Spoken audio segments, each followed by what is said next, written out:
What's going on, guys? Welcome back. In today's video, I want to speak about a few things that I wish somebody told me when I started in the gym. So a little bit about myself. I'm 29 years old and I've been working out naturally since I was 14. I'm going to be touching on why I decided to stay natural later on in the video. But yeah, 15 years in the gym, a lot of experience, a lot of mistakes, and a lot of trial and error. So my goal with this video is to help you guys avoid some of those mistakes and get you to your dream result faster.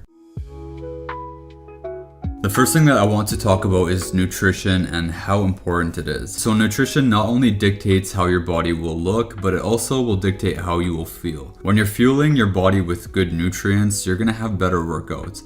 And when you're having better workouts, in turn, you're gonna build more muscle. There's nothing worse than feeling sluggish in the gym. You don't have that extra energy that's necessary to go that extra mile. And that extra mile is what's gonna set you apart from everybody else. So in terms of how many calories that you should eat, all you have to do is find a maintenance calorie calculator on the internet. And then once you find your maintenance calories, if you want to gain weight, you can add about 250 to 500 calories on top of your maintenance.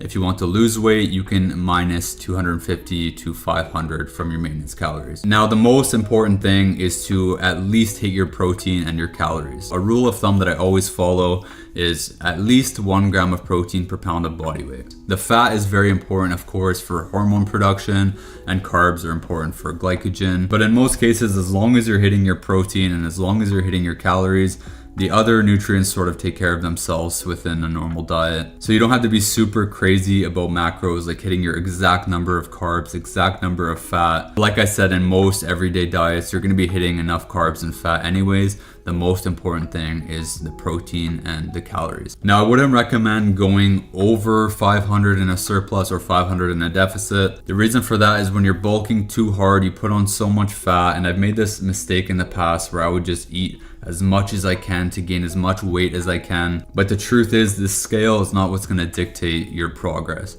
What you see in the mirror is most important. So try to keep your calories under control. You don't want to just pack on a bunch of weight because that's not the goal here. We're here to build muscle, right? And the reason that you don't want to go too low in your calories when you want to lose weight, anytime that you go on like a crash diet, your body will literally go into starvation mode.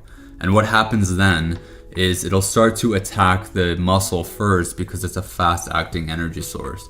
And your fat, on the other hand, is a long-term energy source. So your body will try to preserve the fat as long as it can in order to provide you with energy for a longer time because it literally thinks you're starving. So the most important thing with nutrition, 1 gram of protein per pound of body weight. Put good fuel in your body, you will have better workouts, better pumps, better quality weight going on your body. And don't use the scale to judge your progress, use what you see in the mirror.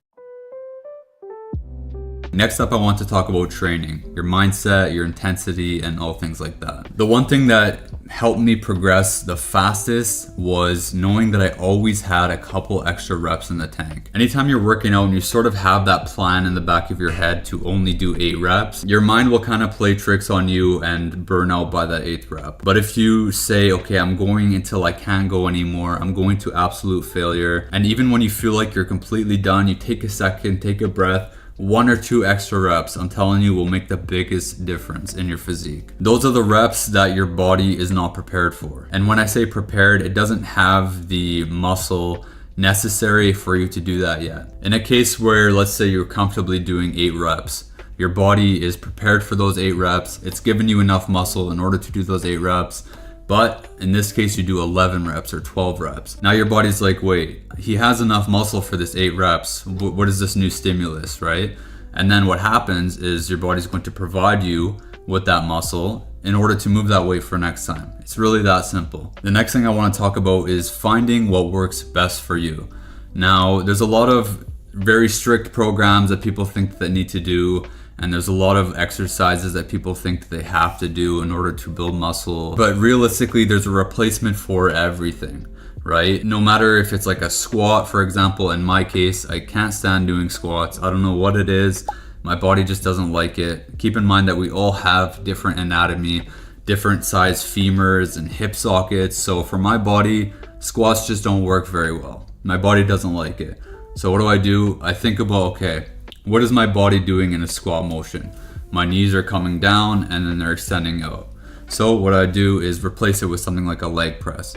If you don't like bench pressing or you don't like dumbbell pressing, okay, what is the motion that my body's doing? It's just like this, right? So you can go over to a chest press machine, whatever it is, as long as it's the same movement, it's pretty much at the end of the day going to stimulate your muscle in the same way. Don't think you need to go in the gym and do specific exercises in order to build muscle. It doesn't work that way. As long as you learn what works best for your body and learn what you like to do, that's going to help you stay consistent over the years and enjoy going to the gym, right? We need to enjoy it because consistency will always beat short-term perfection. This goes into my next point, and that's about ego lifting. Now, I gotta say, this is one of my biggest regrets to this day when it comes to my earlier lifting career. I used to ego lift so much, and I'm now seeing the consequences of it. When you're young, I get it. It's very fun to put up those numbers, but in the long run, you're going to realize how much it hurt you. If you're going for aesthetics, then it's not doing anything for you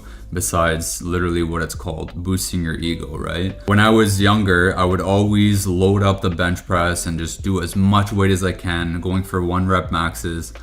And what that turned into was nowadays, I have so much shoulder issues. Sometimes I have to take weeks off from doing chest. Sometimes I have to take weeks off from doing shoulders.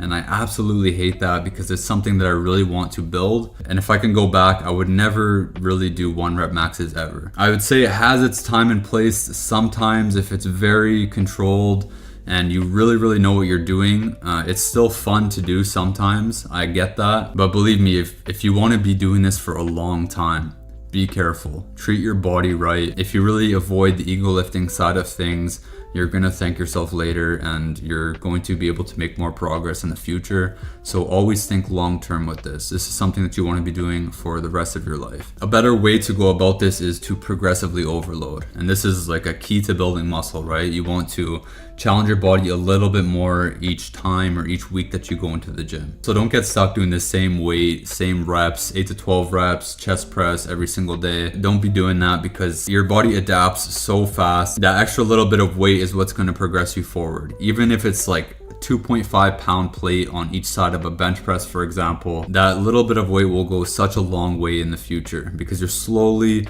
putting brick by brick by brick rather than trying to throw an entire house at your body at once. You got to remember your joints and stuff like that need to catch up to what you're doing, right? That longevity is so important.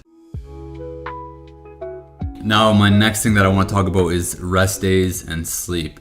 This is very important because this is the time that your body repairs all the damage that you've done to it over the week. I absolutely love the gym. I want to be there every single day. I want to be pushing weight every single day. But the thing is, not only does it really catch up to you in the future, but it also stunts your growth. When I would just implement the Sunday off from the gym, completely rested, I would come back Monday feeling bigger than ever, stronger than ever, just everything moved really good and really fluidly. It's so important to take that rest to give your body time to recover and repair. What you're doing essentially when you're working out is you're tearing apart the muscle tissue.